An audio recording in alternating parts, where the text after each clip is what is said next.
is going on, everybody? Welcome to today's video.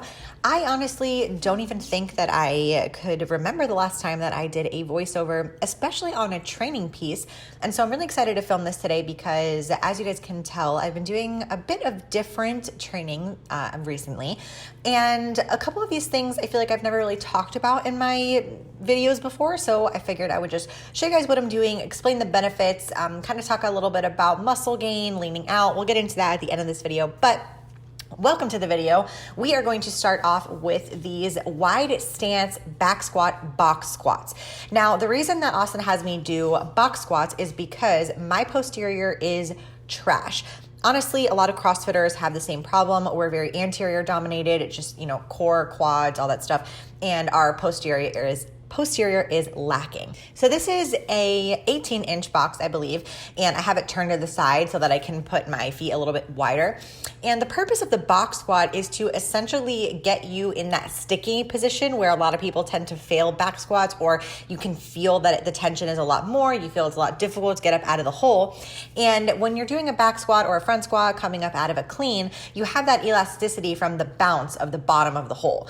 Where in a box squat, you can see that it takes away that bounce, and I'm pretty much forced to unlock my hips, sit back onto the box, and then stay tight in order to get up off of that sticking position. So we started out this workout with 8 sets of 3 at 65% of my 1 rep max. My 1 rep max back squat is 265 pounds, so this is 165, I think, 25, 35, 40, 165. And I did not use a belt or knee wraps or anything. I like to do that with box squats because, like I said, it really forces you to remain tight. Whereas if you're doing a freestanding back squat and you're getting heavier, sometimes your positioning can kind of fall apart, especially in the bottom of the hole. And so for things like this with technique and speed work, I like to not rely on any type of accessories, belts, knee wraps, any of that jazz. And I just kind of focus on feeling the movements as I go through them. So the next movement that we have is the seated dynamic box jump. And obviously, as you can see, this is different than your traditional box jump because you are not doing that like stretch and descend to load up and spring onto the box, taking that away. So you're starting from a seated position, which just makes it a little bit more difficult. I actually am pretty decent at vertical jumps in general, whether they're standing or seated. And so at first when I did this, the box was too low. So then I rotated it to the higher position at 22 inches, I think this box is. And we had 6 sets of 3 every minute on the minute, and these just work the explosiveness. So this is going to help with things like snatches, cleans, any of those explosive power movements. Next, I moved on to this quick little 6-minute AMRAP. So before, I actually used to take Thursdays as rest days, and now that my training is a bit different, I'm training 6 days a week again, except I'm not doing 2 days, maybe like once or twice a week every now and then if I really feel like it. But the most of my sessions are about an hour to an hour and a half, no longer. And so Thursdays are kind of just supposed to be a posterior quick little AMRAP. And so this one was a 6-minute AMRAP at 95 pounds, 1 power clean, 2 front rack back lunges, and 3 front squats, 20 double unders. And you're supposed to just repeat that as many times as possible in the 6 minutes. I ended up getting 10 rounds in this one. And I probably, looking back at this footage, I really felt like I could have gone faster. Sometimes it's hard when you're doing it by yourself and you don't have somebody to tell you, like, keep going faster, you're slowing down. So looking back, I probably would have liked to get at least 11 or 12 rounds, but either way, 10 was still really good. And I still like to do workouts like this just because this is what, I primarily started training. This is a more CrossFit style workout. But even if you don't do CrossFit, you can do things like this as long as you have the proper movements. You're not, injuring yourself, doing anything crazy. And these are the parts of my training sessions that I personally look forward to the most.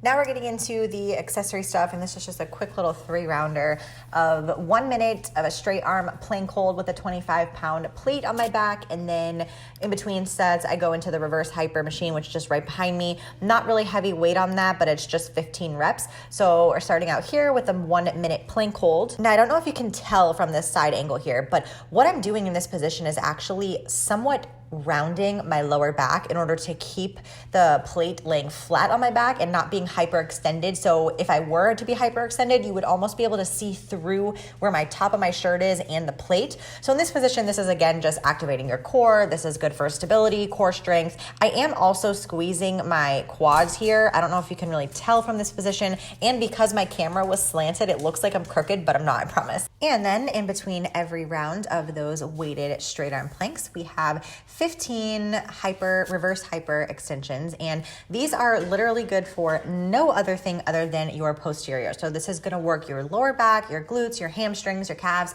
all of that posterior. And this is the one movement that I actually hate so much.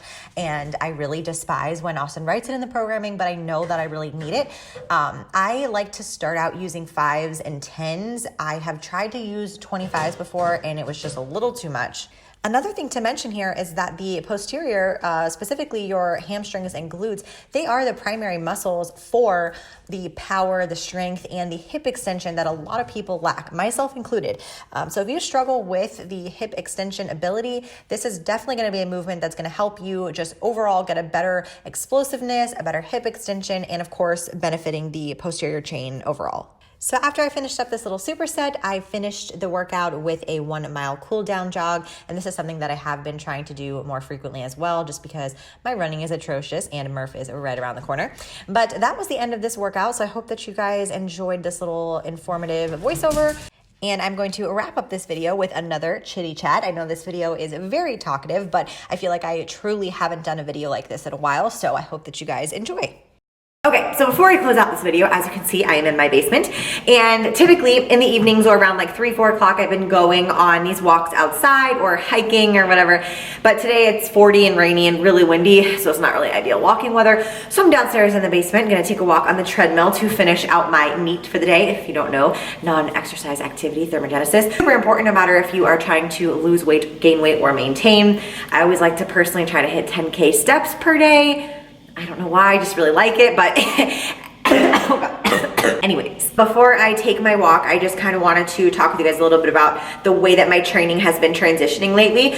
I know I mentioned in my last video that I am not like super motivated to train as much as I have been in the past. Oh Lord, it sounds like elephants when they're up there. I haven't been super motivated to train as I have been in the past, and like I mentioned in my last video, I feel like that's kind of normal when you do something for a lot of years and you're just kind of like over it and you need new things to spark your interest and motivation. And so I've been doing a lot of bodybuilding style stuff, as you guys saw earlier in this video, and a lot of different types of squatting and dynamic speed strength type work. So like squats to a box, banded squats, banded deadlifts, box squats, or regular squats with chains, things that I didn't ever really do a lot before, especially in traditional like CrossFit or Olympic weightlifting. For me, I really like Olympic weightlifting, but my thing is that I don't like to do Olympic style lifting programs only, like the ones that are solely focused around the snatch and clean and jerk with a few accessories, no metcons.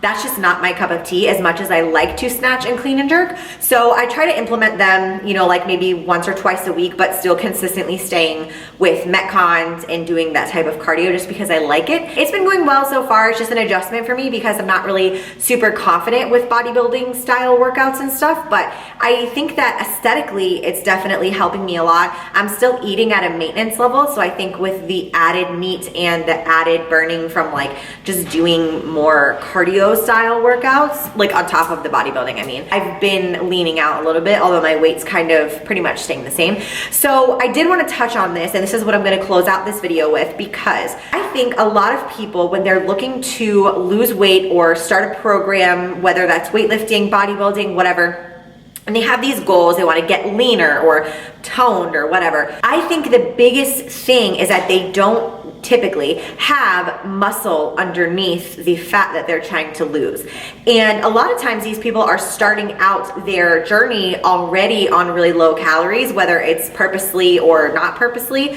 And the problem is they'll start to decrease calories like really, really low, and they end up not really losing a lot of weight, or they do lose weight in the first couple of weeks and then it suddenly just stops.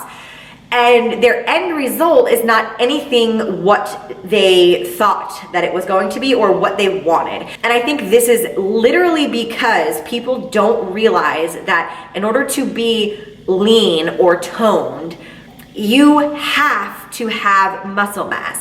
And the only way that you can grow new muscle tissue is obviously strength training, eating in a caloric surplus. Now, you can grow muscle tissue eating at maintenance or slightly above, what we like to call body total recomposition, but it just takes a lot longer. It's not something where like you would do a cut or a bulk. Like you can just kind of stay at maintenance year round, but guarantee you, if you're strength training, progressive overload, challenging your muscles in new ways, you'll look a lot leaner at the end of the year than you did at the beginning. Your weight might stay around the same, so that's kind of like why I like to tell people to eat around maintenance, but it's so important to make sure that you are eating enough and that you have muscle mass, because the more muscle mass you have, number one, obviously the leaner that you will look, and number two, the more your body burns on its own. So your BMR is going to be higher, your total daily energy expenditure is going to be higher. So all these things are going to work for you, but people always like to reject this. They don't want to eat more, especially just because diet culture, the way it, it's been drilled into women's primarily brains for years that you have to eat less and work out more in order to lose weight. And while there is truth to that, if you're already eating pretty much next to nothing and you don't have any muscle, you don't really have anywhere to go. So today's end of the video motivation is to make sure that if your goal is to lean out and you are eating next to nothing and doing a lot of cardio, you might want to reconsider, think about strength training, think about dynamic, maybe implementing both strength training and cardio, eating enough, making sure we're not starving ourselves, and getting some muscle, because if you want to be leaner, you gotta have muscle. That's where I'm ending today's video. Hope you guys enjoyed. I'm gonna get my booty moving on this treadmill and take my nice hour walk to end the day. Right now, I am currently at 10,697 steps. And that's fine, but I still want to do more because I just really like getting my steps in. So yeah, I hope that you guys enjoyed this little informative video. Let me know in the comment section below and give the video a thumbs up. As always, thank you guys so much for watching. I'll see you in my next one.